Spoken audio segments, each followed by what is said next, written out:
शासन कृषी विभाग व प्रकल्प संचालक आत्मा यांच्या वतीने आज इगतपुरी भात संशोधन केंद्र या ठिकाणी यांत्रिक पद्धतीने भात लागवड याचे प्रात्यक्षिक आयोजित करण्यात आले होते. सध्या संपादित पद्धतीने या भागामध्ये केली जाते.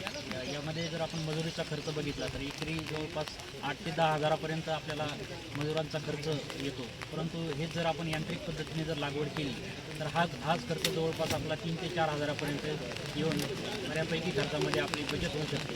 तसेच वेळेवर मजूर न भेटणे, मजुरांची कमतरता असणे, त्यामुळे जी काही लागवडीमध्ये वेळ जातो तर त्यावर मार्ग म्हणून ही यांत्रिक पद्धत आपण या ठिकाणी आज प्रात्यक्षिक आयोजित केलं होतं. तर याचा प्रचार आणि प्रसार व्हावा त्या दृष्टीने आज या ठिकाणी शेतकऱ्यांच्या उपस्थितीमध्ये आपण आज प्रात्यक्षिक घेतलेलं आहे. जर आपण गटाच्या मार्फत अशा मशिनी जर खरेदी केल्या आणि त्या पद्धतीने जर लागवड केली तर निश्चितच आपलं उत्पादन खर्च कमी होऊन आपल्या उत्पन्नामध्ये वाढ होण्यासाठी फायदा